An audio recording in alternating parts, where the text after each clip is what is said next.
Shalom a todos, que o Eterno possa abençoar a vida de todos os nossos irmãos e irmãs que estão ouvindo este shiur. Mais uma vez estamos aqui neste Shabat maravilhoso, aqui diretamente do estado de São Paulo, Brasil, né? Você que nos acompanha aí em outros países, em outros estados e em outras cidades. Que o Eterno possa abençoar você grandiosamente, em nome de Yeshua ou Mashiach. Mais uma vez, estamos aqui para estudarmos o livro Sefer, livro de Yehoshua, Josué. Hoje nós iremos estudar o capítulo 4, capítulo 5 e capítulo 6. Que o Eterno possa abençoar a todos que estão acompanhando. Shalom, Nazareno, Florencio, aqui via Vanessa, que o Eterno possa abençoar. Essas pessoas estão nos ajudando em várias outras situações, ajudando o próximo, ajudando a comunidade, né, a propagar a palavra do Eterno conforme ela é, né? O ensino sadio, o ensino aonde traz arrependimento, aonde traz o óbvio, a razão, o entendimento.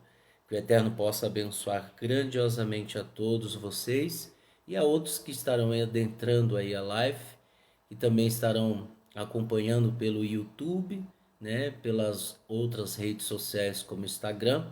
Lembrando que todos os domingos, às 10 horas da manhã, nós temos uma live ao vivo com o Moré Fábio Pires. Todos os domingos nós abordamos ali determinados assuntos, vários assuntos importantíssimos. Então você que está nos acompanhando aqui, você pode também migrar para o book dele, né, a página dele que é Fábio73 Book no Instagram.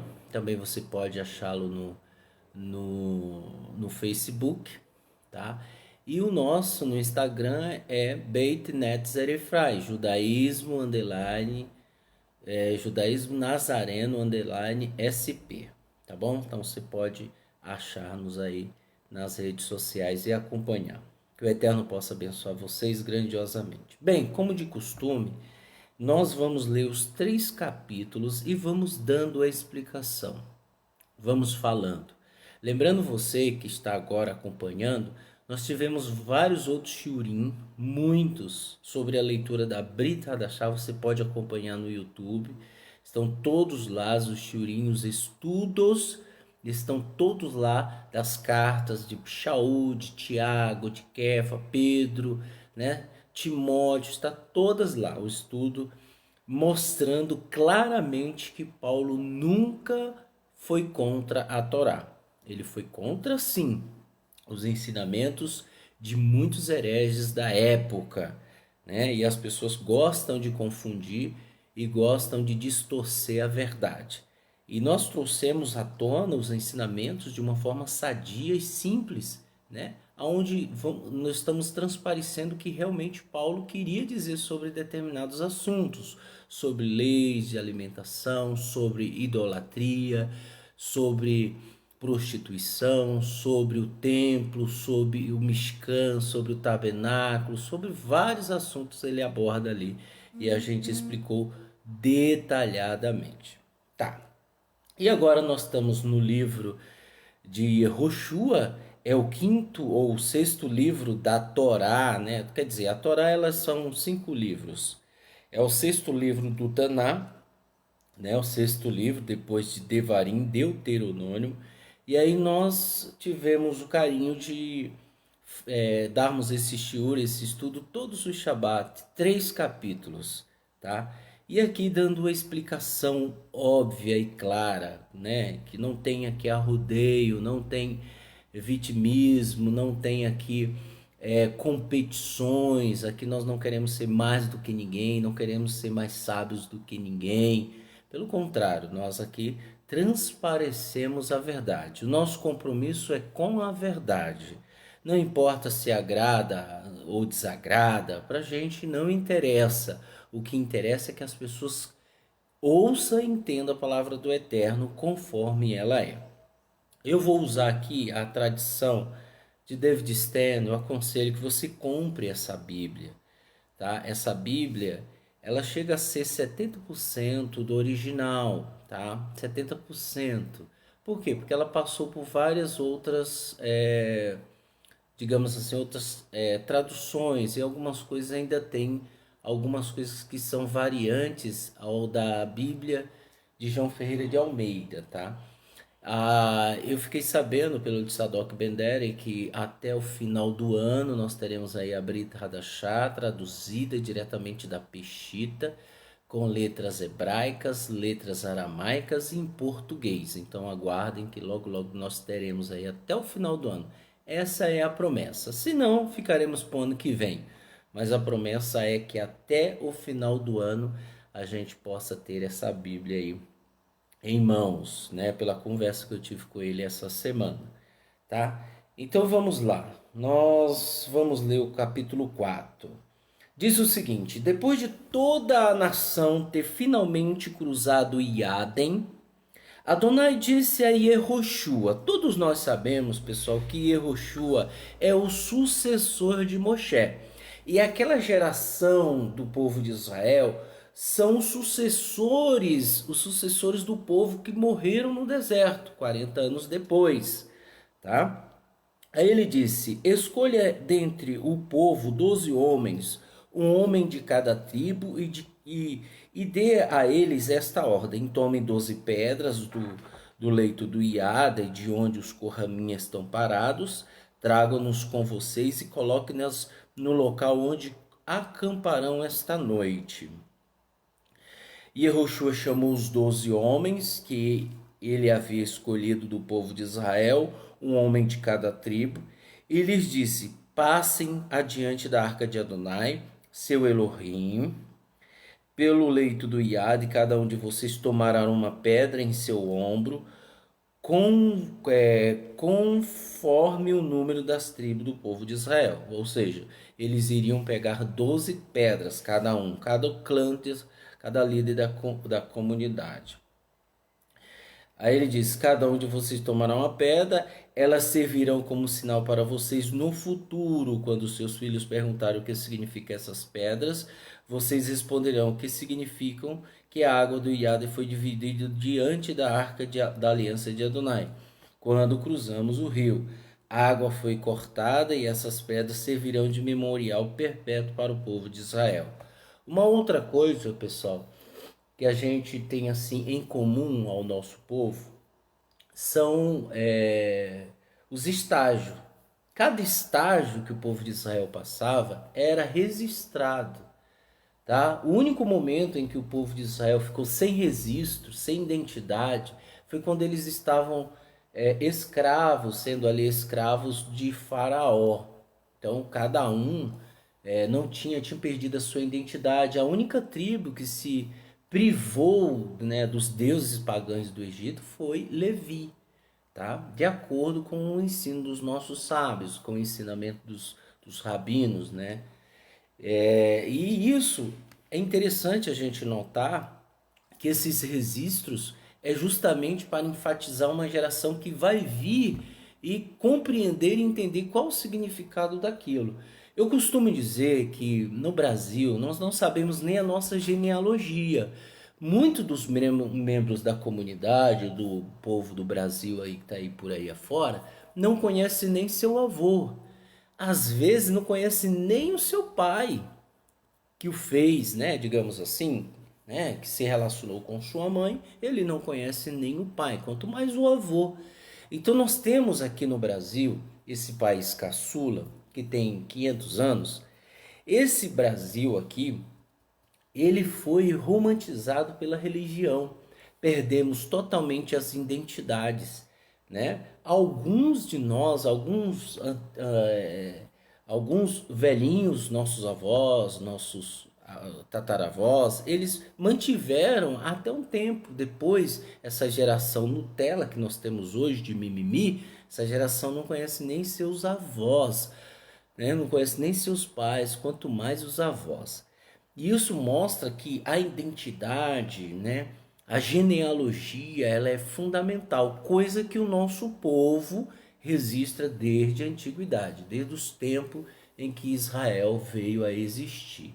Então, e é por isso que judeu, pessoal, judaísmo, existe duas maneiras de você pertencer ao judaísmo tradicional, é o judaísmo. É uma nascer de pai e mãe, e a outra é você se converter ao judaísmo. Não existe outra maneira, tá? Conversão, e essa conversão vai lhe custar caro, tá? Em alguns do judaísmo tradicional, você paga para isso, não são todos, mas você paga. E você tem que nascer de pai e mãe. Ou seja, você tem que comprovar que você nasceu de pai e mãe judeus. E aí é que tá. Não existe essa coisa. Ah, eu sou judeu. Pessoal, não existe isso. As pessoas perguntam para mim, quando no meu trabalho, ou quando me conhecem. Dizem assim, você é judeu? Não, eu digo, não sou judeu. Ah, mas por que você está no judaísmo? Aí eu falo, eu estou no judaísmo nazareno. Eu participo do judaísmo nazareno, mas não sou judeu, porque judeu é de pai e mãe ou convertido ao judaísmo. Então eu não sou judeu, eu sou israelita, tá? Eu sou israelita que foi enxertado na oliveira, a qual o Eterno me resgatou. E por obedecer aos princípios, obedecer às leis, a Torá, os ensinamentos do Eterno, então eu sou um enxertado, então me considero um israelita. É assim que funciona. Muitos hoje, sem conhecer de judaísmo, já vai dizendo, eu sou judeu. Igrejas colocando rótulos de sinagogas, quando você vai ver o camarada é pastor. Então nós temos que tomar muito cuidado com isso. Se você vê uma igreja que mudou o rótulo e agora é sinagoga, ali é uma aberração, pessoal. Cuidado, não existe isso. Sinagoga, ela é constituída por um tribunal rabínico, pessoal. Não existe sinagoga erigida por fulano, beltrano, que agora se diz rabino. Não existe o nome sinagoga. Comunidade, né? Congregação ainda vai, porque comunidade vem de Kehilá, e Kehilá são reunião de pessoas. Agora, sinagoga não existe, tá? Se você vê um gentil, a partir de hoje isso aqui é sinagoga, ó. Por isso que eu digo, as identidades do nosso povo, ela vigora até hoje, tá? Eles são muito bem sérios em questões de registro. E aqui nós vemos aqui Yehoshua pedindo para manter esse registro, um memorial para que a geração. Então o que eu quero dizer com isso? Que é necessário a gente ver que o judeu original, o judeu, ele mantém seus registros. Ele mantém suas tradições, é para eles, isso é para eles, não é para nós que somos gentios ou que fomos enxertados, estamos chegando agora. Então, como a sinagoga ela é constituída por um tribunal rabínico e por rabinos, então nenhum gentio ou qualquer outro indivíduo pode constituir uma sinagoga, tá? Só para deixar bem claro. Ah, mas eu vou num lugar onde a sinagoga foi feita por um pastor. Ali, meu amigo, pode ter certeza que ali é mais uma aberração do cristianismo, tá? Que está fantasiado. E aí ele diz, eles servirão como sinal, né? 8. O povo de Israel fez o que Yehoshua tinha ordenado, retiraram 12 pedras do leito do Iade, como Adonai tinha dito a Yehoshua, correspondendo números das tribos do povo de Israel, carregando-as com eles para o local onde iriam acampar. E ali eles assentaram. E Yehoshua também assentou 12 pedras no rio do Iadem, no lugar em que os pés dos Corramim que carregavam a arca da aliança havia pisado. Elas estão ali até os dias de hoje. Tá? Eu não sei se isso é fato, mas se as escrituras estão falando, é porque ela está ali até os dias de hoje. Uma outra coisa também que as escrituras falam, que é as varas da Arca da Aliança, lá onde está o Beit HaMikdash, onde tem o Muro das Lamentações, as escrituras falam que as varas estão lá até os dias de hoje. Vendo a literatura dos rabinos aqui, que eu tenho aqui na minha enciclopédia, na minha mini biblioteca, né? A minha ainda, vai ter mais. Eu vejo que os rabinos dizem o seguinte, que a arca no reinado milenar ela vai surgir, ela vai sair do chão. Alguns dizem que estão na Etiópia, houve até documentários falando sobre isso, e outros dizem que ela está enterrada. Então as escrituras dizem que as varas estão lá até os dias de hoje. Então, com certeza, a Arca da Aliança está enterrada. Então, eu vou mais o comentário dos rabinos que dizem que a Arca da Aliança sairá do chão. Então, isso é bastante interessante a gente notar isso. E onde está escrito isso? Está escrito lá em 1 Reis. Em 1 Reis, fala sobre as varas da Arca da Aliança. Se eu não me engano, é isso, tá? Se eu tiver errado, você me corrija. Aí ele diz, continuando: os Corramim que carregarem arca esperarão no leito do rio Iadem, que Yehoshua tivesse terminado de dizer ao povo todas as coisas que Adonai lhe tinha ordenado falar, confirmando todas as coisas que Moshe ordenara a Yehoshua. Então o povo se apressou em atravessar o rio. Quando todo o povo havia passado, a arca de Adonai e os Corranim passaram diante de todo o povo. Os descendentes de Reuve, os descendentes de Gade, metade da tribo de Manassés partiram armados adiante do povo de Israel, conforme Moshe lhe havia dito. Cerca de 40.000 soldados armados, preparados para a batalha, cruzaram o rio na presença de Adonai rumo às planícies do Iadem. Lembra daquela prostituta Rahave? Né? Aqueles estão indo em direção ao povo, tá? E Rahave é onde colocou os dois espiões lá do povo de Israel. Lembram disso? No estudo passado a gente comentou sobre isso. Vai falar novamente aqui dela.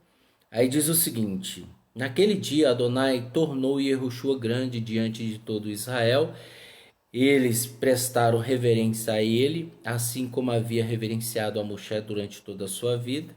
Adonai disse a Yehoshua: ordene aos Corranim, que é os sacerdotes, que carreguem a arca do testemunho que saem do Iadem.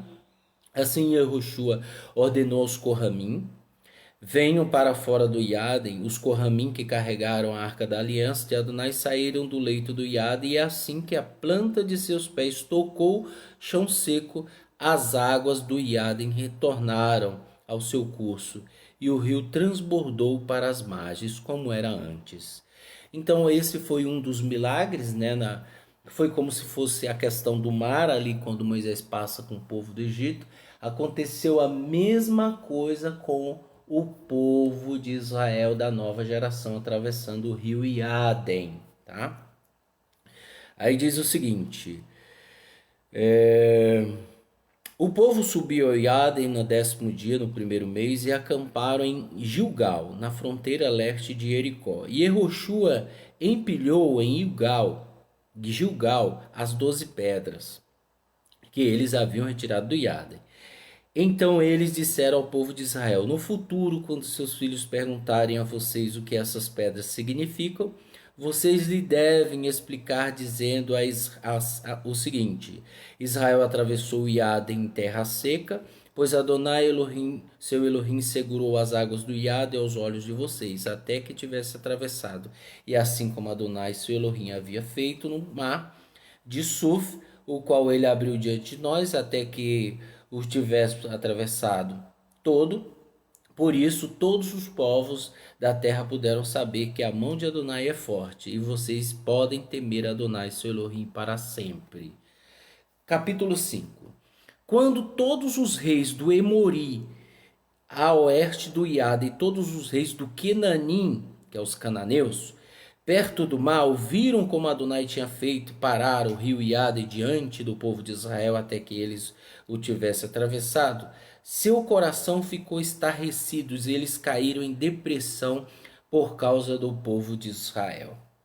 Veja só, isso aqui está escrito na Torá, que se os inimigos forem contra vocês e vocês guardarem as mitzvot, os mandamentos de Adonai, ele fará com que os seus inimigos corram de vocês e fiquem atemorizados. Isso se cumpriu aqui. Então, a depressão profunda, esmagadora, essa depressão profunda, pessoal, é um mal espiritual, tá? Existe muita gente que tem uma depressão profunda, um mal espiritual, carência do eterno. Então, se você conhece alguém que está com essa depressão profunda, com certeza isso é um mal. Isso é um mal espiritual. E essa pessoa ela tem que se regenerar. Ela tem que buscar o eterno de todo o coração. Caso contrário, não existe ciência, não existe nada nesse mundo que possa curá-la. Então, continuando. Foi então que Adonai disse a Yehoshua: faça para vocês facas de pedras e circuncide o povo de Israel novamente pela segunda vez. Assim Yehoshua fez para si facas de pedras e circuncidou o povo de Israel em Givat Ha'aralot, as montanhas dos prepúcios. E Yehoshua tratou de fazer essa circuncisão para todos os do sexo masculino que havia deixado o Egito. Todos os homens de guerra haviam morrido no deserto, ao longo do caminho, após terem deixado o Egito. Todos os que haviam saído do Egito tinham sido circuncidados, mas todos aqueles que haviam nascido no deserto, conforme prosseguiam o caminho ao saírem do Egito, não tinham sido circuncidados. Pois o povo de Israel caminhava 40 anos no deserto até que toda a nação, ou seja, os guerreiros que haviam deixado o Egito, morreu. Pois eles não atentaram para o que Adonai havia falado. Adonai jurou que não deixaria que eles viessem à terra, a qual Adonai havia prometido dar aos seus antepassados. Assim, ele levantou seus filhos para tomar seus lugares e foi até estes que Yehoshua circuncidou, pois estavam incircuncisos, por não terem sido circuncidados no caminho. Quando toda a nação tinha sido circuncidada, todos, sem exceção, eles permaneceram onde estavam acampados até que todos estivessem sido curados. Adonai disse a Yehoshua: hoje eu retiro de você a humilhação sofrida do Egito. Por esse motivo, aquele local é chamado de Gilgal, arrancar, desde então. Significa arrancar. O povo de Israel acampou em Gilgal e observou Pésima no 14º dia do mês, ali nas planícies de Jericó. Qual foi o motivo, pessoal, desses meninos não serem circuncidados? Com certeza foi a rebelião, a primeira geração, e o deserto, algo assim terrivelmente ruim de se habitar. Eram nômades, então esse provavelmente foi o motivo de não circuncidar os meninos após o 8º dia, assim que nasceu. E o povo de Israel morreram, gente. A primeira geração morreu e depois veio essa geração.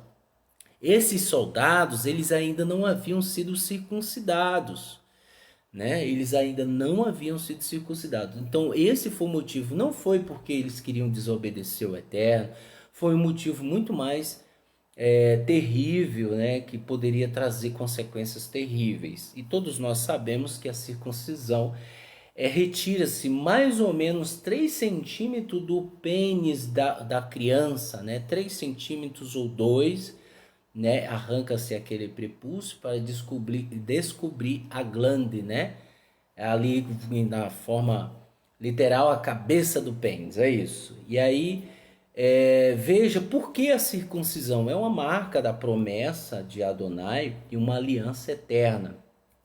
Antigamente os povos eles faziam tatuagens, só para a gente entender um pouco sobre a circuncisão.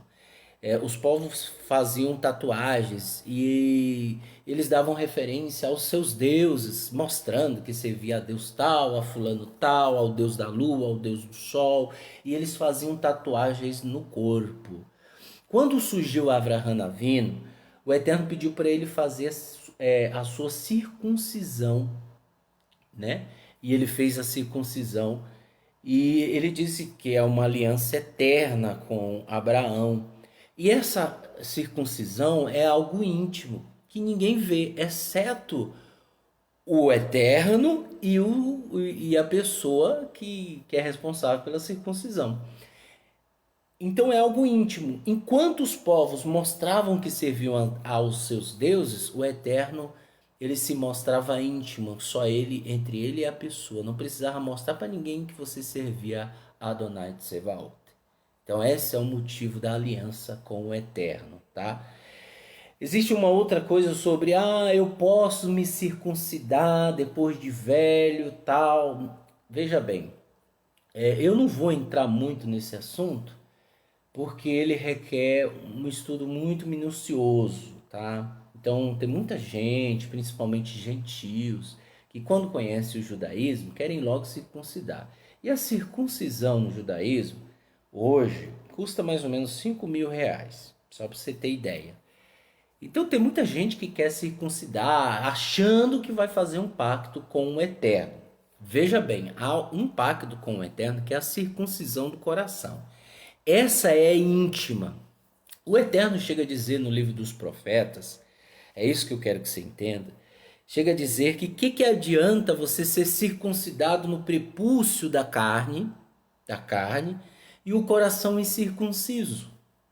Que adianta você ser circuncidado? E foi o que aconteceu na época de Yeshua. Tinha muitos circuncidados, mas eram corruptos, eram homens carrascos. Olha o que aconteceu. Então isso dá referência ao que os profetas falavam. Então nós temos aqui dois aspectos importantes que devemos analisar. Que adianta eu ser circuncidado no prepúcio da carne, no pênis, e o coração ser corrupto, não ser circuncidado? Então é necessário, como diz o Rebbe Nachmanides, né? Ele diz, coração ele tem que ser a primeira coisa a ser circuncidada.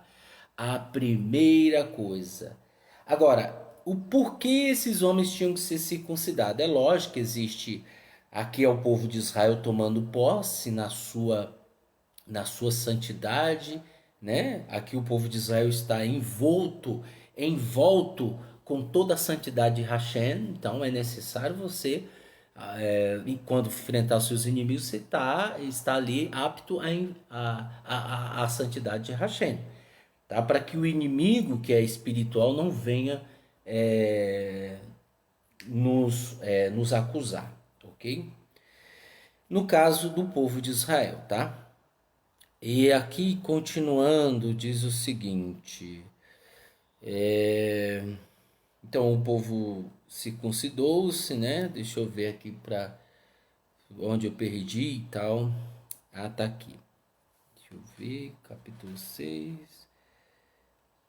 Eita. Comentando aqui, acabei esquecendo. Segura aí, gente.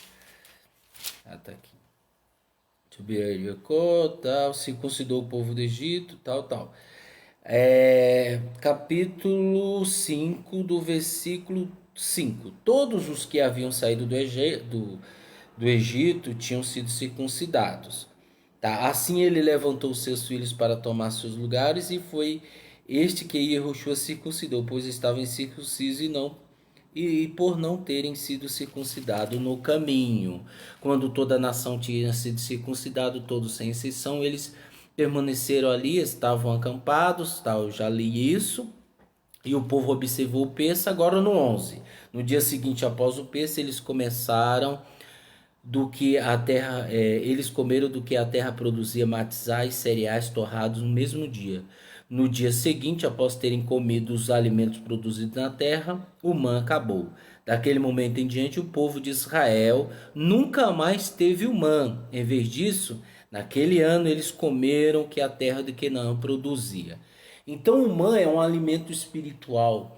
A partir desse momento, é um registro para você que está acompanhando aqui, é um registro histórico. Marque até na sua Bíblia que o man, ele não mais iria ser servido, tá? Porque era um alimento espiritual, tá? Um dia, quando Yehoshua estava perto de Jericó, veja só, uma coisa também aqui que a gente nota aqui claramente, pessoal, que o Eterno possa abençoar vocês por estarem acompanhando aqui o Shiur, é que apesar do homem, como Yehoshua, todos o reverenciavam, a qual nós vimos aqui, assim como reverenciavam Moisés, reverenciar não é idolatrar, não, é respeitar, gente. Eu posso dar respeito a quem eu vejo que tem autoridade. Eu tenho que reverenciar, eu tenho que respeitar pessoas que têm autoridades, independente dos seus erros. Então, se eu vejo uma autoridade do Eterno, né, ele é a autoridade constituída pelo Eterno, não pelos seus méritos. Ele é a autoridade constituída pelo Eterno porque o Eterno o escolheu. Mas não foi pelos seus méritos, embora os méritos o acompanham, tá? E também não é porque ele nunca errou. Tira isso da sua cabeça. Existem autoridades que o Eterno constituiu, que são homens falhos, pecadores, mas não deixam de serem autoridades que o Eterno constituiu. Uma coisa é você condenar o erro de fulano, dizer, olha, você está errado, isso que você fez é errado, né? Do que você, não, tá bom, eu vi que ele fez errado, eu vou fazer vista grossa. E não, isso é errado, né? A autoridade que eu estou falando aqui, Yehoshua, ele falhou numa situação, vamos ver se é essa aqui. Diz o seguinte: um dia, quando Yehoshua estava perto de Jericó, ele levantou seus olhos e viu que à sua frente havia um homem com uma espada desembainhada em sua mão. Yehoshua foi adiante dele e perguntou: o Senhor está no nosso lado ou do lado dos nossos inimigos? Não, respondeu ele, eu sou o comandante do exército de Adonai. Não é esse momento, tá? Acabei de chegar. E Yehoshua prostou-se com o rosto em terra, adorou e lhe perguntou: o que o Senhor tem para dizer a este servo? O comandante do exército de Adonai respondeu a Yehoshua: tire a sandália de seus pés, pois o lugar onde você está é santo. E Yehoshua obedeceu. Então veja que aqui, quando a Torá, de uma forma literal, quando as escrituras ela fala e estava diante de seus olhos um anjo, é anjo de forma literal. Quando fala um homem, é homem de forma literal. Então é daqui que nós extraímos o versículo aonde Shaul diz o seguinte, que Hassatã, ele se transforma em um anjo de luz. E se ele se transforma no anjo de luz, ele se transforma num homem. Assim também são os seres celestiais que pertencem a Adonai, ao Eterno. Eles podem se transformar em homens, ok? Então, de uma forma literal, aqui ele viu um homem. E uma outra coisa aqui que nos dá, é muito amplo esse espaço, que ele o adorou, tá? Então, como que pode eu adorar? Isso aqui é um pecado de idolatria, tá? Isso é um pecado de idolatria. Mas nós estamos vendo que ele não cometeu idolatria. Por quê? Porque ele sabia que o Eterno se manifesta de várias formas e de várias maneiras. Ok? Então, todo aquele que pertence ao reino de Elohim, que conhece o nosso povo, confessa que Adonai se manifesta de várias formas e de várias maneiras. Ele pode se reduzir e se transformar num velhinho, num mendigo, num ricaço, no homem de poderes, no homem inferior. Ele fez o homem e a sua Neshama, a sua alma. Ele fez o homem, então ele não pode. Se eu disser que Adonai não pode fazer isso, eu estou limitando e cometendo idolatria. Ok? Então ele sabia. E Yehoshua Josué, o sucessor de Moisés, ele sabia que o Eterno se manifesta de várias formas e de várias maneiras. E é com isso que lá na frente nós vemos Paulo dizendo que o Eterno e as suas multifacetas. Ok? Várias faces. Eita, que ninguém vai ficar de cabelo em pé. Por isso eu digo, pessoal, muita gente fica desacreditando, não vão nesse oba-oba de internet. Ah, esse me disse aquilo, você vai se confundir. Você tem que ler as escrituras. Você tem que estudar as escrituras. Dela testificam sobre Adonai, sobre o Eterno. Ao momento que você lê sobre as escrituras, você compreende as manifestações de Adonai. Então aqui ele, né? E ele se prostrou. O que o Senhor tem para dizer a este servo? O comandante do exército de Adonai respondeu a Yehoshua: tire a sandália dos pés. Ok. Capítulo 6 diz o seguinte: E Jericó tinha posto barricadas em seus portões por causa do povo de Israel. Ninguém saía e ninguém entrava. Adonai disse a Yehoshua: eu já entreguei Jericó a você, incluindo seu rei e seus guerreiros. Você deve rodear a cidade com todos os seus soldados e marchar em volta dela uma vez. Faça isso por 6 dias. 7 Kohanim devem trazer 7 shofarot diante da arca, que são trombetas. No 7º dia, vocês devem marchar em volta da cidade 7 vezes. E os Kohanim devem tocar os shofarot.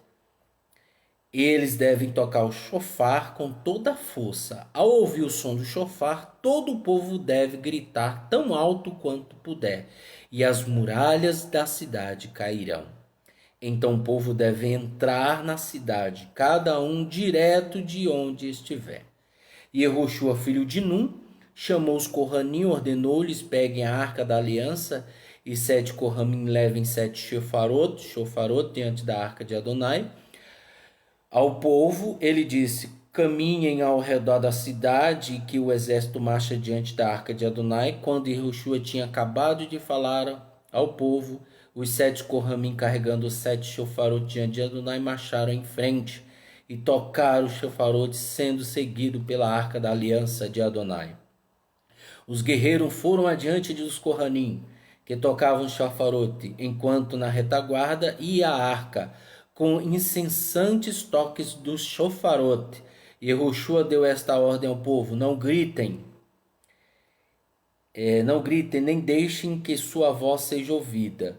Não deixe que uma única palavra saia de sua boca até o dia em que eu disser a vocês para gritar, então vocês gritarão. A arca de Adonai rodeou a cidade, dando a volta nela por uma vez. E então eles voltaram ao acampamento e permaneceram ali acampados. Na manhã seguinte, Yehoshua levantou-se bem cedo, e os Kohanim tomaram a arca de Adonai e os 7 Kohanim, levando consigo 7 shofarot, seguindo na frente de onde ia a arca de Adonai, tocavam seus shofarot continuamente, com os guerreiros marchando adiante deles.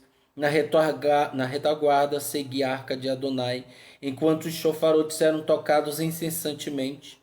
No 2º dia eles desceram a volta em torno da cidade uma vez e retornaram ao acampamento.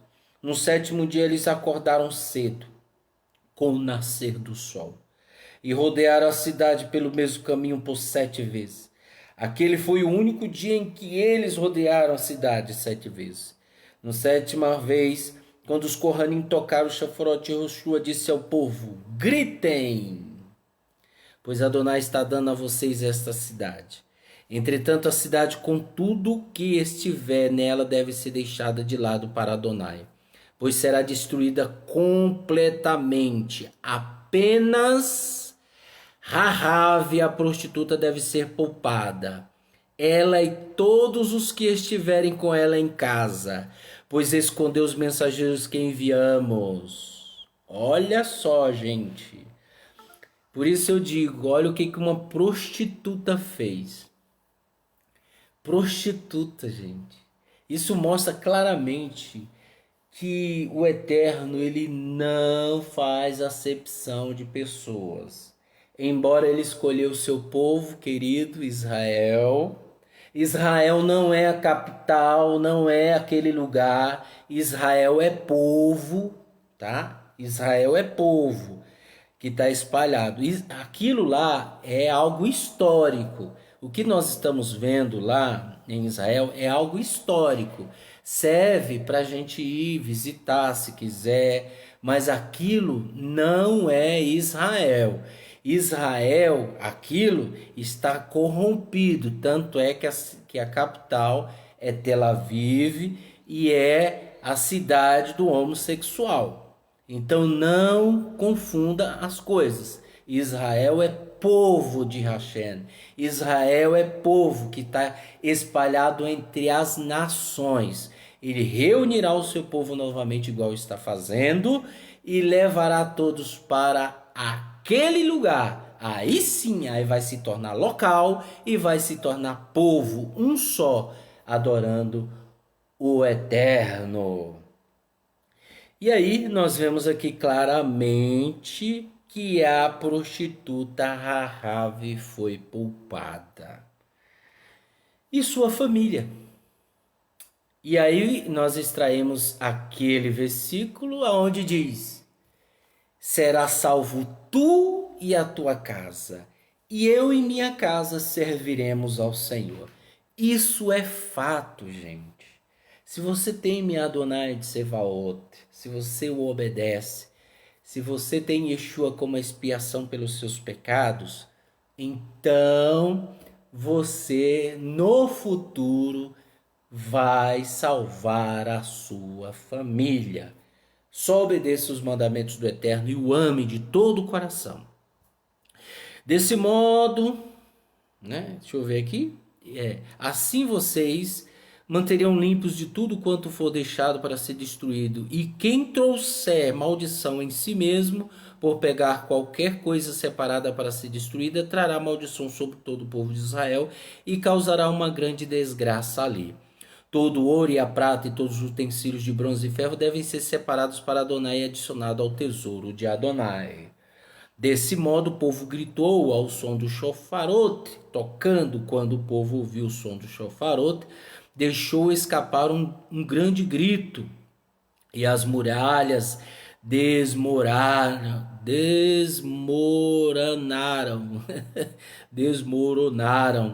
de maneira que o povo entrou na cidade, cada um do lugar de onde estava, e conquistaram a cidade. Eles destruíram completamente toda a cidade à espada, homens e mulheres, jovens e velhos, gados, ovelhas e macacos. Outra coisa assim, as pessoas não entendem. Vamos lá, explicar novamente. Diz o seguinte: olha, tem muita gente que quer encontrar pelo em ovo, aí fica dizendo: olha, o Deus do Velho Testamento é um Deus mau, manda matar crianças, manda matar velhos e idosos. Eu já falei e repito: toda nação que é constituída, toda pessoa que vem ao mundo, ela tem a oportunidade de fazer techuvá. Se ela der as costas para o Criador, uma hora a conta chega, queridão. E foi o que aconteceu. Essa nação, o Eterno deu oportunidade. Nós vemos isso claramente quando Abraão suplica por cidade de Sodoma e Gomorra. E Abraão, tentando, fazer com que as pessoas não morressem pelos seus pecados, ele disse: Senhor, perdoe-me a minha ousadia. Se tiver 2 justos, o Senhor perdoa a cidade de destruir a cidade.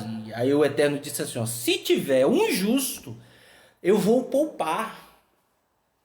E isso mostra claramente que um justo salva milhões de pessoas. O sacrifício de um justo salva milhares de pessoas. Isso é uma coisa que as pessoas esquecem. E quem foi Yeshua? Yeshua foi um justo, um tzadik, homem sublime que salvou milhares e milhares e bilhões e trilhões e quatrilhões e aí vai de pessoas. Ok, meus irmãos? Então, de uma forma sublime, Yeshua salvou multidões. E aqui nós vemos pelo lado mais simples da coisa. Quando você obedece ao Eterno, você reconhece Ele, Ele salva você. Ele sabe livrar o justo no momento da aprovação, da aprovação. Ele sabe livrar o justo. Ele sabe livrar as pessoas que confiam nele na hora da epidemia, da pandemia, da doença, da desgraça, da guerra. Ele sabe livrar. Só que não tinha nenhum justo. E, exceto o seu sobrinho e as suas 2 filhas, que moravam na cidade de Sodoma e Gomorra. Então, o que eu quero dizer com isso? Que o Eterno salva, independentemente se a pessoa é de Israel ou não. Se ela se voltar para o Eterno salva ela. E você vai ver a história dela lá na Brit Hadashah, dessa prostituta Rahav. Você vai ver. Você vai ver a geração dela. Você vai ver pessoas que vieram. Ela se voltou para o Eterno. E aí, vamos lá, continuando. Então, todas as nações tiveram oportunidade, gente. Então, aqui, essa cidade de Jericó, eles tiveram oportunidade, mas não queriam obedecer, queriam viver conforme os padrões, e o Eterno já tinha dado essa terra para Abraão, tá? Vocês lembram do filho de Noé, de Noé? Vamos lá, vamos fazer uma recapitulação, uma retrospectiva. Quem foram os filhos de Noé? Shem, Yefet e Cã. Cã, ele foi... Quem foi os descendentes de Cã, que é Ram? Quem foi? Os cananitas. Quem veio de Canaã? O Egito, Mitzraim, que é o nome antigamente era Mitzraim, que é Egito. O nome antigo do Egito é Mitzraim, né? Quem foi que Noé amaldiçoou? Noé não amaldiçoou seu filho, ele amaldiçoou a descendência dele. Olha que coisa, hein? Ele amaldiçoou a descendência dele. Então, a descendência dele, por já ser amaldiçoada, quiseram escravizar Israel, que é Mitzraim, o Egito. E depois tomaram posse da terra. Né? Pessoas que tomaram posse, que não obedeciam o Eterno, tomaram posse. Então o Eterno vem para Abraão e diz: eu darei essa terra aos teus descendentes. Olha que coisa. Então o Eterno, ele não está se aproveitando da situação. Ninguém aqui é inocente. Nenhuma pessoa aqui é inocente. Todos sabem disso. São provas históricas, gente. Maravilhoso. Né? Aqui falou, estudo maravilhoso.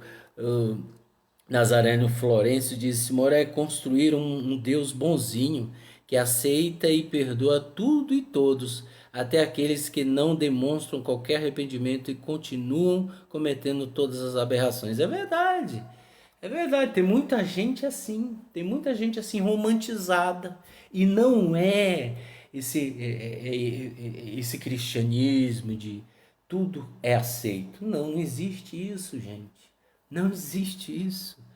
Pelo amor da madrugada. Continuando.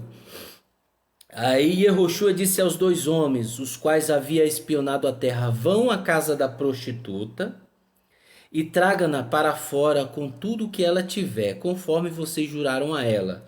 Os 2 jovens espiões entraram e trouxeram Raabe com seu pai, sua mãe. Eu me sinto assim feliz, sabe? Quando eu vejo isso aqui, coisa maravilhosa. Olha só,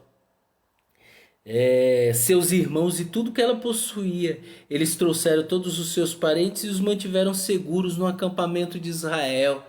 Eita, meu coração tá alegre. Tá vendo, gente? Tá vendo? Enquanto o rei que queria ser arrogante, o povo também. Ai, vai ser arrogante contra Israel. Vai. Ai, meu pai. Então eles incendiaram a cidade até que tudo virasse cinza, exceto a prata, o ouro, os utensílios, o bronze e o ferro, os quais colocaram junto com os tesouros na casa de Adonai. No entanto, Yehoshua poupou Raabe, a prostituta, toda a sua família e tudo que ela possuía, e ela habitou em Israel desde então até os dias de hoje. Ai, que maravilha! Até os dias de hoje a prostituta Raabe está lá. Ah, como quando você é generoso com o povo de Israel, olha o que acontece. Um registro histórico até os dias de hoje. E ela habitou em Israel até os dias de hoje. Como que ela está habitando? Os seus descendentes, gente. Os seus descendentes, pois ela escondeu os mensageiros de Yehoshua, tinha enviado para espionar Jericó, e Yehoshua então levou o povo a fazer este voto: maldito seja diante de Adonai qualquer um que levantar ou construir a cidade de Jericó. Ele assentará suas fundições com as pedras, e seus filhos mais velhos se assentarão os seus portões com uma pedra de seu filho mais novo. Dessa maneira, Adonai estava com Yehoshua e o povo ouviu acerca dele em todos os lugares. Olha que história magnífica, maravilhosa. Que pena, né? Dá até para continuar mais, mas a gente vai continuar no próximo Shabat. Por questão de regra, né? E para não tomar muito tempo, tem muita gente também que precisa, né, fazer seus deveres do Shabat, né? Do Shabat, ir para suas comunidades, outros para ir para a comunidade, outros para irem na sinagoga, né? Que eu tenho certeza que muitos judeus acompanham também, tá? Já me ligaram, já, né? Então eu tenho certeza disso. Então, e aí nós vamos ler o capítulo 7, capítulo 8 e capítulo 9. Esses capítulos aqui, eu espero que você participe, né? Todos os Shabat, nós não vamos parar, tá? Nós não vamos parar. Que você reserve esse horário das 10 às 11, né? Reserve esse horário aí para você estudar, para você entender, compreender. Se dedique ao ensino. Você não vai ser enganado por ninguém. Você não vai ser enganado por ninguém. Se dedique, se dedique. Olha que coisa maravilhosa. Maravilhosa. Eu fiquei muito alegre. Eu já li isso aqui várias vezes, mas eu fico muito alegre todas as vezes que eu leio isso aqui, uma prostituta, enquanto muita gente despreza uma prostituta, muita gente a odeia, né? Muitas pessoas odeiam, mas possa ser que no futuro muitas prostitutas, ladrões, lembre-se daquilo que Yeshua disse. Um rei, vou falar novamente, um rei, ele deu uma festa. O reino dos céus é comparado a isso. Um rei deu uma festa, e nessa festa, ele convidou os seus convidados. E no dia da festa, os convidados não vieram, desprezaram o convite do rei. E aí ele disse aos seus servos: já que eles não vieram, ide por todas as vielas, becos, estradas, e trazei coxos, mancos, prostitutas, ladrões, assassinos. Olha só. E sentai aqui. Deem para eles trajem, né? E eles sentam aqui. E aproveitem da mesa do rei. O reino dos céus é comparado assim. Assim acontecerá. Assim vai acontecer, pessoal. Muitos que não estão em comunidade judaica, muitos que não estão em religiões, estão recebendo o chamado do Eterno, estão se voltando para o Eterno. Tem muita gente se voltando para Ele. A gente não conhece, mas existe muitos que estão se voltando, muitos que estão querendo buscar o Eterno e estão achando Ele, tá?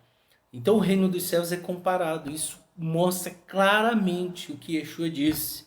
Vou ler novamente o que eu prometi em todos os shiurim que nós estamos falando aqui. Eu vou ler novamente o que está escrito no livro de Isaías, capítulo 25, versículo 7, diz o seguinte: Nessa montanha ele destruirá o véu que cobre a face de todos os povos, o véu que está sobre todas as nações. Então, esse véu vai ser tirado. Isso significa que há um véu sobre as pessoas, para que elas não enxerguem a grandeza de Hashem. É necessário você amar o Eterno sobre todas as coisas, de todo o teu coração, com toda a tua alma e com todas as tuas forças. São 4 requisitos para você amar o Eterno. Bem, esse é o fim do shiurim, dos 3 capítulos. Que o Eterno abençoe você que está nos acompanhando. Compartilhe, não esqueça de compartilhar. Se inscreva no canal, tá? Que o Eterno possa abençoar você em nome de Yeshua Mashiach. Beshem Yeshua Mashiach. Amém e amém.